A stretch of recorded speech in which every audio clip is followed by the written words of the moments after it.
নমস্কার বন্ধুরা, আশা করি সবাই খুব ভালো আছেন। আজকে আমি আপনাদের দেখাবো খুব সহজ ও জনপ্রিয় একটি রেসিপি।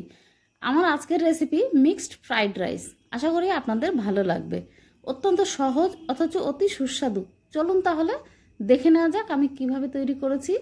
এটি তৈরি করতে আমি নিয়েছি আতপ চাল, দেরাদুন রাইস, 750 গ্রাম এখানে চাল নিয়েছি। এটাকে প্রথমে ধুয়ে নেব, পরিষ্কার জল দিয়ে ধুয়ে নেব। এটা একবার জল দিয়ে ধুলে কিন্তু পরিষ্কার হয় না, প্রথমে কিন্তু ঘোলা জল বের হয়। এটাকে হালকা হাতে ধুয়ে নিতে হবে। আতপ চাল বেশি চাপাচাপি করে ধুতে গেলে কিন্তু চালটা ভেঙে যাওয়ার ভয় থাকে, তাই খুব হালকা হাতে এটাকে ধুয়ে নিতে হয়। এভাবে আমি কয়েকবার ধুয়ে যখন পরিষ্কার জল বের হয়েছে তখনই এটাকে ভিজিয়ে রেখে দিয়েছি। দেখুন, এখন কিন্তু একদম পরিষ্কার জল বের হয়েছে। এই জল দিয়ে আমি এখন ভিজিয়ে রেখে দেব 30 মিনিটের জন্য। ততক্ষণ আমি অন্য জিনিস তৈরি করে নেব, যেগুলো দিয়ে আমি রেসিপিটি সম্পূর্ণ করব। আমি এখানে চিকেন নিয়েছি সলিড পিস। ম্যারিনেট করে নেওয়ার জন্য একটু লবণ দিলাম, গোলমরিচের গুঁড়ো দিলাম, রসুন কুচি দিলাম, একটু ডার্ক সয়া সস দিয়ে দিলাম। খুব বেশি কিন্তু নয়, এখানে 200 থেকে 250 গ্রাম মতো সলিড চিকেন আছে। এটাকে ম্যারিনেট করার জন্য হাফ চা চামচ করে সমস্ত কিছু দিয়ে ভালো করে মাখিয়ে ম্যারিনেট করে রেখে দেবো, এটা যতক্ষণ আমার অন্য জিনিস রেডি হচ্ছে। এখানে আমি কিছুটা চিংড়ি মাছ নিয়েছি, এটাও ম্যারিনেট করব। একটু লবণ দিলাম, গোলমরিচের গুঁড়ো দিলাম, রসুন কুচি দিচ্ছি। এগুলো ভালো করে মাখিয়ে রেখে দিতে হবে।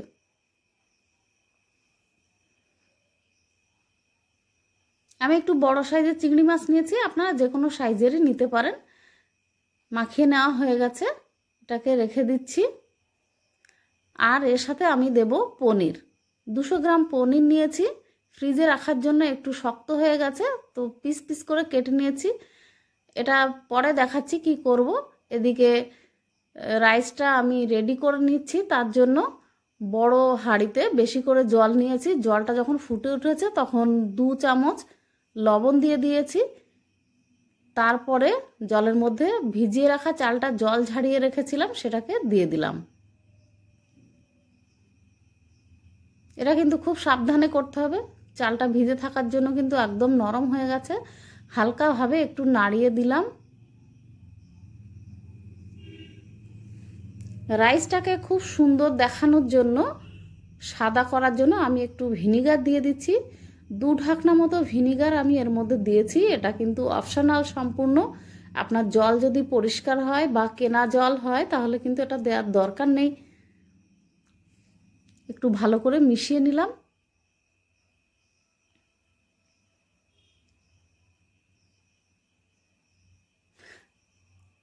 এরপরে কিছুক্ষণ এটাকে হতে দিতে হবে। ঢাকা দিয়ে রেখেছিলাম। 2 থেকে 3 মিনিট পরে ঢাকাটা তুলে নিয়েছি। এখন দেখে নিতে হবে রাইসটা কত দূর হয়েছে। এখনো হয়নি, তবে রাইসটা দেখুন কত সুন্দর হয়েছে, পরিষ্কার একদম। আর একটু সময় হতে দিতে হবে। 90% রাইসটাকে আমি রান্না করে নেব। হাত দিয়ে একটু চাপ দিয়ে দেখে নিতে হবে রাইসটা ভেঙে যাচ্ছে কিনা। এরকম হলেই বুঝতে হবে রাইসটা হয়ে গেছে। ওভারকুক কিন্তু করা যাবে না, তাহলে রাইসটা নরম হয়ে যাবে, টেস্ট ভালো হবে না, ভেঙে যাবে। এবারে কিন্তু একদমই রেডি হয়ে গেছে। আমি এত বড় হাঁড়ি থেকে হালকাভাবে নামানোর থেকে রিস্ক না নিয়ে আমি এইভাবে তুলে নিচ্ছি। আপনাদের যেমন সুবিধা তেমন আপনারা করে নিতে পারেন। একটা বড় থালার মধ্যে আমি রাইসগুলো তুলে মেলে রেখে দেবো ঠান্ডা হওয়ার জন্য। ততক্ষণে আমি অন্য উপকরণগুলো রেডি করে নিচ্ছি। একটা ফ্রাই প্যান নিয়েছি, গরম করে নিয়ে কিছুটা সাদা তেল দিয়ে দিলাম।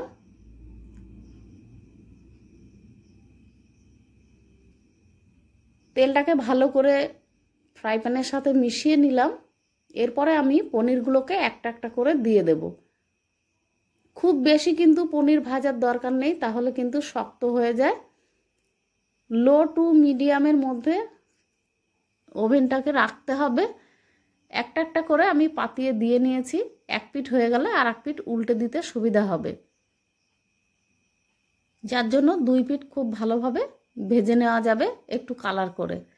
কিন্তু বেশি ভাজতে যাবেন না, তাহলে কিন্তু শক্ত হয়ে যাবে। এভাবে এক এক করে পনিরগুলোকে আমি উল্টে দেব।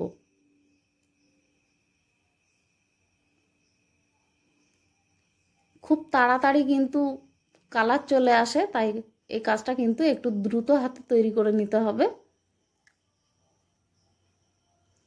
দুই পিঠ যখন ভাজা হয়ে যাবে তখন আমি পনিরগুলোকে নামিয়ে নেব।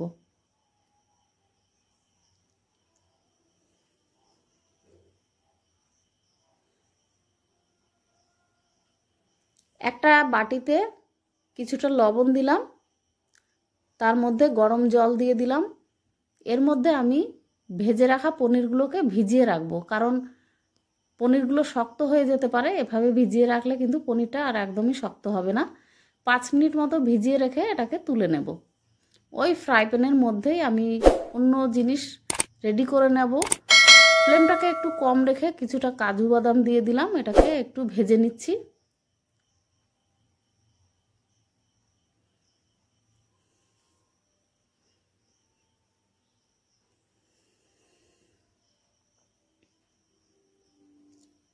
ভেজে এগুলোকে তুলে নিচ্ছি।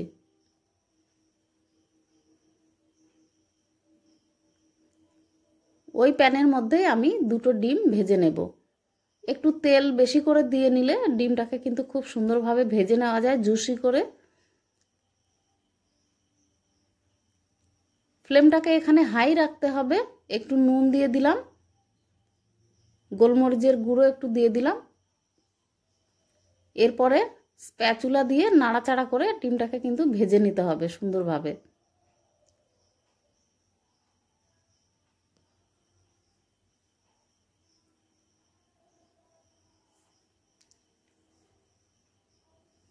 একটু তেল বেশি দিলে কিন্তু ডিমটা খুব সুন্দরভাবে জুসি হয়। এই ক্ষেত্রে একটু জুসি ডিম দেখতেও ভালো লাগে, খেতেও ভালো লাগে। এরপরে এইভাবে নাড়াচাড়া করে ডিমটাকে ভেজে আমি তুলে নিচ্ছি।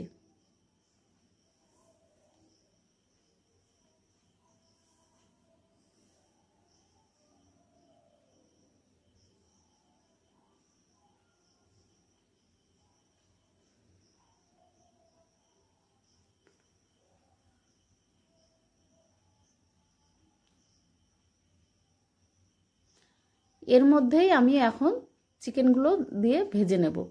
চিকেন কিন্তু খুব বেশি করে ভাজার দরকার নেই, তাহলে শক্ত হয়ে যাবে। প্রথমে একটু নাড়াচাড়া করে ভেজে নিতে হবে।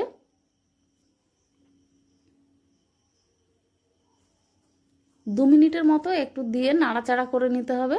তারপরে ঢাকা দিয়ে সিদ্ধ করার জন্য কিছুক্ষণের জন্য লো ফ্লেমে রেখে দিতে হবে, যাতে ভালো করে চিকেনটা সিদ্ধ হয়ে যায়। আমি একটু সাধারণ কুচো করিনি, একটু বড় বড় করেছি। আপনারা যেমন পছন্দ তেমন করতে পারেন।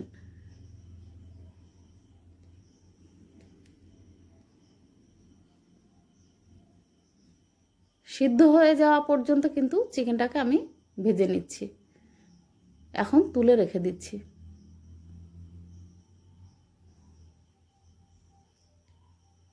সব শেষে আমি চিংড়ি মাছগুলোকে ভেজে নিচ্ছি।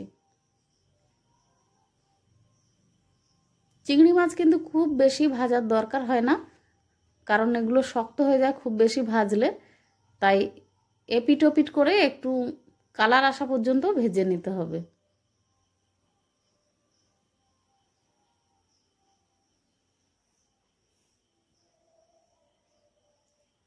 চিংড়িগুলোকে ভেজে নেওয়া হয়ে গেছে, এখন আমি তুলে রেখে দেব।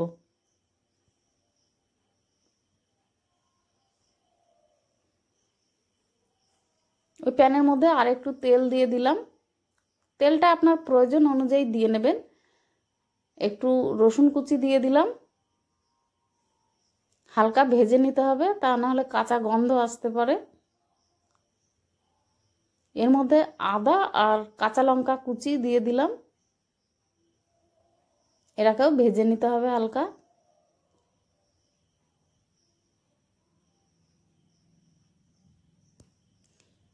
কিছুটা পেঁয়াজ কুচি দিয়ে দিলাম।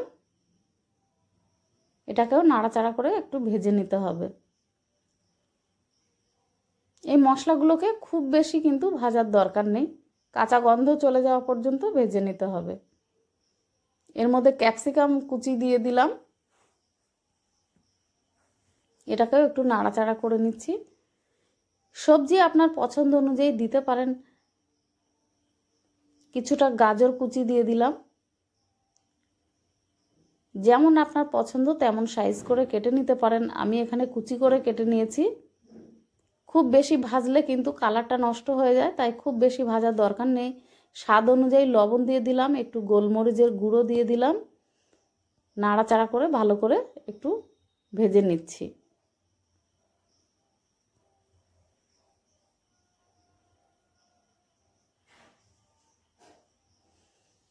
ভাজা কিছুটা হয়ে গেছে, তখন আমি ঠান্ডা করে রাখা রাইস দিয়ে দিলাম। একটু চিনি দিয়ে দিলাম, খুব বেশি কিন্তু নয়। এর মধ্যে চিংড়ি মাছ ভাজা দিয়ে দিলাম, ডিম ভাজা দিলাম, কাজু বাদাম দিলাম, চিকেনগুলো দিলাম। সমস্ত উপকরণ এর মধ্যে দিয়ে দিচ্ছি। পনিরটা দিয়েছি। এরপরে হালকা হাতে খুব সাবধানে সমস্ত উপকরণ একসাথে মিশিয়ে নিতে হবে। এখানে কিন্তু বেশি জোরাজুরি করা যাবে না, তাহলে রাইসগুলো কিন্তু ভেঙে যেতে পারে। তাই খুব হালকাভাবে এটাকে নাড়াচাড়া করে মিশিয়ে নিতে হবে। একটু গোলমরিচের গুঁড়ো দিয়ে দিলাম, ডার্ক সয়া সস হালকা দিলাম। এটা আপনার পছন্দ অনুযায়ী, আপনি যদি সাদা পছন্দ করেন তাহলে দেওয়ার দরকার নেই। যদি একটু হালকা কালার পছন্দ করেন তাহলে দিতে পারেন। একটু ভিনিগার দিয়ে দিলাম, খুবই সামান্য। এরপরে আমি হালকা হাতে সব উপকরণ একসাথে মিশিয়ে নিচ্ছি। ফ্লেমটাকে এখানে মিডিয়াম টু লোয়ের মধ্যে রেখেছি, তা না হলে নিচে কিন্তু লেগে যেতে পারে, খুব সাবধানে করতে হবে। এইভাবে সমস্ত উপকরণগুলো খুব ভালো করে মেশানো হয়ে গেলে এখানে আপনি হালকা ঘিও দিতে পারেন, নাও দিতে পারেন।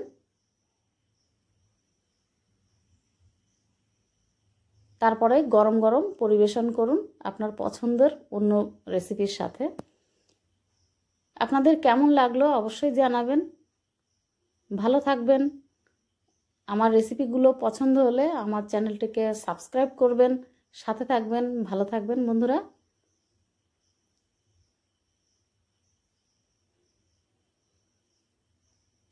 নমস্কার।